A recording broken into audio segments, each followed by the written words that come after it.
Buen día, les saluda Yuri Torres y les doy la bienvenida al curso de Marco Legal Ambiental. Para comenzar con el tema del marco legal ambiental, es necesario entender qué es un marco legal. El marco legal es un conjunto de leyes, normas, reglamentos o acuerdos que deben apegarse a una entidad o dependencia en el ejercicio de sus funciones que ésta tenga encomendada. Es decir, el marco legal nos proporciona las bases sobre las cuales las instituciones y la sociedad se construyen. El marco legal es la principal fuente del derecho, sin embargo son muchos y tienen diferentes características, diferentes alcances y diferentes jerarquías. El marco legal se fundamenta en la Constitución Política del Perú como suprema legislación, es decir, la Constitución Política es la norma principal y prevalece sobre las demás, por lo tanto contiene principios y derechos que no pueden ser vulnerados por aquellas normas de inferior jerarquía. Una de las formas más sencillas para poder reconocer y comprender las diferentes características y alcances del marco legal es la jerarquía jurídica. La jerarquía jurídica puede ser fácilmente representada a través de la pirámide normativa o denominada también por algunos otros autores como pirámide kelseniana o pirámide de Kelsen. Esto en alusión a su creador Hans Kelsen. La pirámide normativa categoriza y ayuda a representar de manera sencilla la idea del sistema jurídico escalonado. Dicha representación incluye 5 niveles. En el primer nivel, la cúspide de la pirámide normativa, se encuentra la Constitución. La Constitución ostenta la llamada supremacía respecto a las demás normas legales como leyes, decretos, resoluciones o las normas de interés de parte. Siempre en el primer nivel, al lado de la Constitución, se ubican los tratados de derechos humanos. Un ejemplo de este tratado es el conocido Pacto de San José, firmado en 1969. Con la supremacía legal, los jueces pueden aplicar una norma ubicada en niveles inferiores en caso se encuentren en desacuerdo con esta. Entonces, no existe forma ni ley que refute lo normado en la Constitución y en los tratados internacionales de derechos humanos. En el segundo nivel de la pirámide se encuentran las leyes. Estas leyes pueden ser leyes orgánicas, leyes de urgencia y toda ley emitida por el Poder Legislativo, es decir, por el Congreso de la República. En el tercer nivel se encuentran los decretos supremos. Estas son normas con rango de ley emitidas por el Poder Ejecutivo que regulan las actividades sectoriales del país y, debido a la jerarquía normativa, el Congreso de la República puede analizar, derogar o modificar estas normas. En el cuarto nivel se encuentran las resoluciones emitidas por los ministerios respecto a las políticas nacionales y sectoriales a su cargo. En el quinto y último nivel se encuentran las normas de interés de parte. Pueden ser normas regionales, ordenanzas municipales, contrato y todo poder público con carácter de ley. Estas normas son de nivel inferior y están subordinadas a toda ley superior de esta pirámide normativa. Por lo expuesto, ¿cuáles son las normas de gestión ambiental? El marco legal ambiental está regido a lo que indica la Constitución Política del Perú. Podemos ver que en el artículo 2 se establece que toda persona tiene derecho a gozar de la paz, la tranquilidad, el disfrute del tiempo libre, el descanso, un ambiente sano, equilibrado y adecuado para el desarrollo de su vida. Posteriormente se tiene el capítulo 2 del título 3 de la Constitución, donde se habla específicamente del ambiente y los recursos naturales. El artículo 66 señala que tanto los recursos naturales renovables y no renovables son patrimonio de la nación y el Estado es soberano en su aprovechamiento. Entonces, por ley orgánica se fijan las condiciones de la utilización de los recursos naturales y de su otorgamiento a particulares, y es por medio de una concesión que se otorga al titular el derecho real sujeto a dicha norma legal. En el artículo 67 se indica que el Estado determina la política nacional del ambiente y promueve el uso sostenible de los recursos naturales. También, como parte de este capítulo, se tiene el artículo 68 y 69, en la cual indican que el Estado promueve la conservación de la diversidad biológica, las áreas naturales protegidas y el desarrollo sostenible de la Amazonía a través de la legislación adecuada.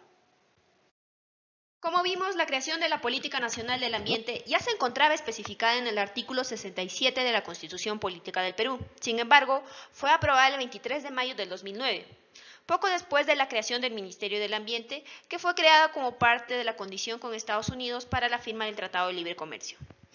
La Política Nacional del Ambiente establece lineamientos de política ambiental basada en 4 ejes que guían la toma de decisiones de las autoridades gubernamentales, las empresas y de los individuos. Estos lineamientos son la conservación y aprovechamiento sostenible de los recursos naturales y de la diversidad biológica, la gestión integral de la calidad ambiental, la gobernanza ambiental y los compromisos y oportunidades ambientales internacionales. Como dato adicional, el 25 de julio del año 2021, el Ministerio del Ambiente aprueba la Política Nacional del Ambiente al año 2030, mediante Decreto Supremo número 023-2021 del MINAM. Antes de la publicación de la Política Nacional del Ambiente, toda norma se regía solo a través de la Ley General del Ambiente, publicada el 15 de octubre de 2005 en reemplazo del Código del Ambiente y los Recursos Naturales de los años 90. Esta ley tiene como objeto establecer los principios que rigen la política ambiental y las normas básicas para regular la gestión ambiental del Estado. Asimismo, en esta se establecen los 5 principios del derecho ambiental, que son principio de sostenibilidad, principio de prevención, principio precautorio, principio de internalización de costos y principio de responsabilidad ambiental. Por lo expuesto, la Ley General del Ambiente es la norma ordenadora del marco normativo legal para la gestión ambiental del país, según se indica en el artículo 1 de dicha ley. Bajo el marco de la Ley General del Ambiente se crea la Ley del Sistema Nacional de Gestión Ambiental, ley que tiene como objeto asegurar el cumplimiento eficaz de los objetivos ambientales en las entidades públicas. Esta ley garantiza que las entidades sectoriales, tanto regionales como locales, cumplan con el ejercicio de sus atribuciones ambientales, sus funciones, y se evite las superposiciones, omisiones, duplicidad, vacíos legales y conflictos entre sí. Es por ello que la Ley del Sistema Nacional de Gestión Ambiental divide a las entidades estatales en 5 grandes grupos, en la que cada uno de ellos está liderado por un ente rector. En primer lugar, se tiene el Sistema Nacional de Evaluación de Impacto Ambiental, SEIA, en la que el ente rector es el MINAM. El SENACE forma parte del SEIA. Se tiene el Sistema Nacional de Áreas Naturales Protegidas por el Estado, SINAMPE, en la que el ente rector es el CERNAM. Asimismo, el Sistema Nacional de Evaluación y Fiscalización Ambiental, SINEFA, en la que el ente rector es el OEFA, y está integrado también por las CEFAS. El Sistema Nacional de Gestión de Recursos Hídricos, en la que el ente rector es la Autoridad Nacional del Agua. Y finalmente el Sistema Nacional de Información Ambiental, que es un portal web administrada por el Ministerio del Ambiente donde se ponen informaciones estadísticas, documentales, normatividad, información geoespacial y más relacionados a temas ambientales. El ente rector es el Ministerio del Ambiente. Bajo el marco de la Ley del Sistema Nacional de Gestión Ambiental, se crea la Ley del Sistema Nacional de Evaluación de Impacto Ambiental, el SEIA. El SEIA es un sistema único y coordinado de carácter preventivo, cuya función es la identificación, evaluación, mitigación y corrección anticipada de los impactos ambientales negativos derivados de los programas y proyectos de inversión. En la ley del SEIA se establecen que, primero, la obligatoriedad y procedimientos para la certificación ambiental para todo proyecto de inversión, ya sea pública o privada. También la categorización y clasificación ambiental de los proyectos de inversión. Asimismo, se establecen las disposiciones para una adecuada revisión de los estudios de impacto ambiental y una correcta aprobación por las autoridades competentes. También se tiene un listado de proyectos de inversión sujetos al SEIA. Como hemos visto en la presentación anterior, el ente rector del SEIA es el MINAM. Sin embargo, lo conforman las autoridades competentes, como el SENACE, opinadores técnicos, titulares del proyecto, entidades autorizadas para evaluar un estudio de impacto ambiental, consultoras y autoridades de supervisión, fiscalización y sanción ambiental, como es OEFA. Entonces, ¿qué son las normas de gestión minero-ambiental? Las normas de gestión minero-ambiental son todas aquellas normas que establecen la procedencia de los instrumentos de gestión ambiental y de los permisos ambientales. Con fines de clarificación, podemos dividir los permisos en 3 grandes grupos, como son los instrumentos de gestión ambiental, los permisos mineros y los permisos ambientales sectoriales. Los instrumentos de gestión ambiental se encuentran establecidos dentro de la ley del SEIA y se consideran como los permisos ambientales más grandes y principales de toda unidad minera. Cada instrumento de gestión ambiental se encuentra sujeta a una normativa específica para el desarrollo del permiso. Por ejemplo, el estudio de impacto ambiental está sujeto al Decreto Supremo número 040-2014 del Ministerio de Energía y Minas. Mediante este Decreto Supremo se aprueba el Reglamento de Protección y Gestión Ambiental para las actividades de explotación, beneficio, labor general, transporte y almacenamiento minero, conocido también como Reglamento de Gestión Ambiental Minera, en la cual se establecen disposiciones específicas para los estudios de impacto ambiental detallados, así como términos de referencia comunes. Otro instrumento de gestión ambiental son el informe técnico sustentatorio, el cual deriva siempre de un estudio de impacto ambiental. El informe técnico sustentatorio tiene como objetivo modificar los componentes ya aprobados en un estudio de impacto ambiental. pero esto a través de unos criterios técnicos que se establecen en la Resolución Ministerial número 120/2014 del Ministerio de Energía y Minas.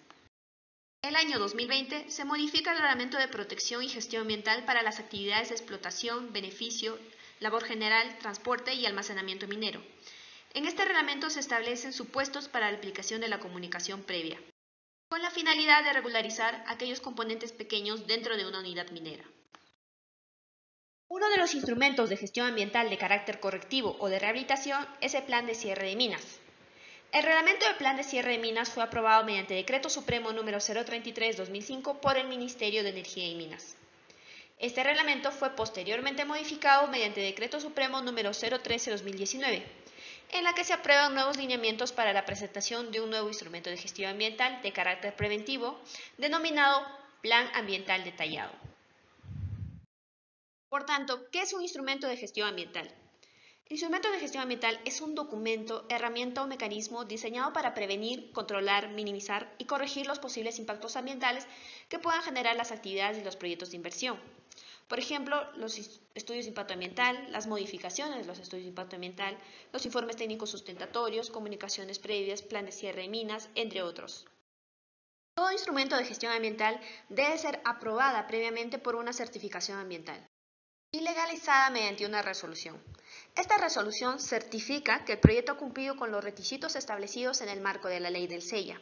A su vez, todo instrumento de gestión ambiental establece obligaciones que el titular debe cumplir para prevenir, mitigar, corregir, compensar y manejar los impactos ambientales negativos generados. ¿Cómo se clasifican los instrumentos de gestión ambiental? Se pueden clasificar de acuerdo a su función. Algunos instrumentos de gestión ambiental son de carácter preventivo.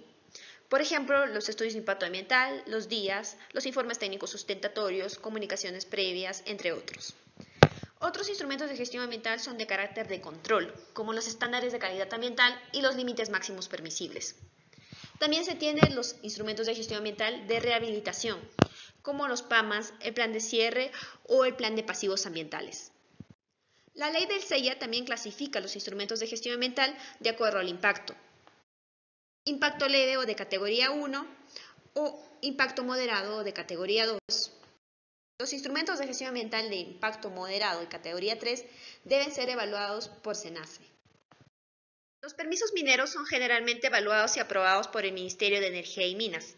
Sin embargo, depende del tipo de alcance, estas pueden ser derivadas a SINERMIN con fines de fiscalización técnica o de seguridad y a OEFA con fines de fiscalización ambiental. Los permisos mineros son muy amplios y estos varían de acuerdo al objetivo, alcance o magnitud del proyecto minero. Con fines prácticos se colocan los permisos mineros más importantes y los que se encuentran sujetos dentro del reglamento de procedimientos mineros, como la autorización de la explotación de plan de minado, la autorización de funcionamiento y concesión de beneficio y el informe técnico minero. Anteriormente, estas se encontraban reglamentadas dentro del Decreto Supremo número 018 del año 1992. Actualmente se encuentran dentro del Decreto Supremo número 020/2020 del Ministerio de Energía y Minas. Para adentrarnos a la importancia de los permisos mineros, es necesario recordar la clasificación de la minería peruana. Como bien se sabe, se clasifica en minería formal y minería no formal. La minería formal es toda minar que cumple con todos los requisitos y permisos mineros, ambientales, sociales, laborales, tributarios y entre otros establecidos dentro del marco legal vigente. Mientras que la minería no formal se clasifica en dos, minería informal y minería ilegal. La minería informal no cumple con los permisos necesarios para realizar esta actividad. Generalmente cuentan con declaraciones de compromiso, podrían llegar a la formalización en caso cumplan con los requisitos y permisos necesarios para una minería informal. Por otro lado, se tiene la minería ilegal. Esta minería no cumple con los permisos para realizar la actividad minera. Generalmente operan en zonas prohibidas y o utilizan maquinaria de gran capacidad. Esta minería está sujeta a interdicción y erradicación por parte del Estado. Esta minería es un delito y no se encuentra en proceso de formalización. Por ejemplo, las minerías en Madre de Dios. En conclusión, el cumplimiento de los permisos mineros es la principal característica de una minería formal. Uno de los permisos mineros más importantes para toda unidad es la concesión de beneficio, ya que la concesión de beneficio otorga al titular el derecho a extraer o concentrar la parte valiosa de un areado mineral y a su vez autoriza que ésta puede ser fundida, purificada o refinada. La aprobación de la concesión de beneficio inicia con una solicitud vía plataforma extranet del Ministerio de Energía y Minas, en la cual se tienen que anexar los requisitos indispensables para la obtención de este permiso, como son el terreno superficial, el instrumento de gestión ambiental aprobado, la ingeniería detallada de los componentes y las huellas de los mismos, a su vez el certificado de inexistencia de restos arqueológicos o un plan de monitoreo arqueológico. A partir de ahí se cuentan los 30 días para la puesta en marcha de la planta. En el día 30 se publican los avisos, se entregan los avisos publicados y a la vez se da un plazo para la oposición. Se comunica el inicio de obras preliminares de los componentes y más o menos entre el día 65 y 90 se aprueba el proyecto de la concesión de beneficio. A partir de la aprobación de la concesión de beneficio, se tramita la autorización del funcionamiento. Esta autorización del funcionamiento tiene que contener un informe final de la obra, un certificado de calidad, los planos ASBID y el plan de cierre de minas aprobado o con la garantía del mismo. Se designa un inspector. Posteriormente se realiza una inspección donde se tramita el acta de inspección favorable y finalmente se obtiene la autorización de funcionamiento de la concesión de beneficio. Otro de los permisos importantes dentro de toda unidad minera es la autorización de explotación. Algunos lo llaman también como autorización de plan de minado. Se aplica en distintos casos. El caso número 1 es cuando se realiza un cambio de método de explotación. Aquí se tiene que llenar un instrumento de gestión ambiental previamente aprobado, la ingeniería de detalle y el CIRA. El caso número 2, cuando se amplía el límite del Tajo o nuevas bocaminas. Para ello es necesario que un instrumento de gestión ambiental sea previamente aprobado, como un MEIA. La ingeniería detallada y comunicar el inicio de obras preliminares previa solicitud. Asimismo, el caso número 3, con la construcción o ampliación de un nuevo depósito. Para ello también es necesario la modificación del instrumento de gestión ambiental, un MEIA, la ingeniería detallada y comunicar el inicio de obras preliminares. Para la autorización de este permiso, se tiene que llenar la solicitud vía plataforma del extranet. Después, revisar los requisitos básicos para la autorización, como son el terreno superficial, el instrumento de gestión ambiental, el plan de cierre de minas con información técnica y el nivel de detalle, asimismo un CIRA o también un plan de monitoreo arqueológico. Al cumplimiento de todos los requisitos, se aprueba el plan de minado y se autoriza el inicio de actividades de explotación. Se realiza el informe final de obra, asegurando las condiciones de seguridad y ambiental para esta autorización. Posteriormente, el Ministerio de Energía y Minas comunica a Ausindelmin y a OEFA la obtención de este permiso. Los permisos ambientales sectoriales son muy amplios y se obtienen de casi todas las entidades del Estado. Con fines prácticos, se han resumido en los permisos ambientales de mayor fiscalización. Los permisos ambientales sectoriales están regidas bajo la Ley del Sistema Nacional de Gestión Ambiental. Esta ley asegura el cumplimiento de los permisos y obligaciones ambientales, garantizando que las distintas entidades y sectores cumplan con sus funciones ambientales a cargo. Como bien se estudió en la Ley Marco del Sistema Nacional de Gestión Ambiental, estas se dividen en 5 grandes sistemas nacionales, las cuales garantizan la institucionalidad de cada entidad del Estado. Dentro de los permisos ambientales sectoriales más importantes se encuentra la licencia de uso de agua. La licencia de uso de agua se encuentra normada dentro de la Resolución Jefatural número 007-2015 de la Autoridad Nacional del Agua. En este reglamento se aprueban los procedimientos administrativos para el otorgamiento de derechos de uso de agua y autorizaciones de ejecución de obras en fuentes naturales de agua, es decir, las autorizaciones en obras hídricas. A su vez se tiene la autorización de vertimiento y autorización de reuso de agua. Estas se encuentran normadas dentro de la Resolución Jefatural 224-2013 de la ANA, en la que se aprueba el nuevo reglamento para el otorgamiento de autorizaciones de vertimiento y reusos de aguas residuales tratadas. Asimismo, también se especifican lo regulado para la renovación y la modificación de estas autorizaciones. Esto se encuentra en marco dentro de la Ley de Recursos Hídricos, la Ley 29.338, que regula el uso y gestión de recursos hídricos por parte de la Autoridad Nacional del Agua. Asimismo, se tiene la autorización de permiso de funcionamiento de la PETAP y el plan de control de calidad de la PETAP. Estos reglamentos se tramitan a través de Digesa del Ministerio de Salud, ya que se trata de la calidad de agua del consumo humano. A su vez se encuentran normadas dentro del Decreto Supremo número 031-2010 y la Resolución Ministerial número 908-2014 del MINSA. Otro de los permisos muy importantes en todo proyecto de inversión es la autorización del CIRA, Certificado de Inexistencia de Restos Arqueológicos. Esto se tramita a través del Ministerio de Cultura y está inmersa dentro del Decreto Supremo número 003-2014 del MINCU. en la cual se aprueba el Reglamento de Intervenciones Arqueológicas. El CIRA, Certificado de Inexistencia de Restos Arqueológicos, deriva de un PEA, Proyecto de Evaluación Arqueológica. En caso de alguna existencia de restos arqueológicos derivados del PEA, se solicita el trámite de un proyecto de rescate arqueológico, en la cual se realiza un trámite más y un permiso más a fin de obtener el CIRA. Por lo tanto, antes de solicitar el CIRA, se debe indicar el número de resolución directorial en la cual se aprobó el PEA o si se encuentran restos arqueológicos, se aprobó el proyecto de rescate arqueológico.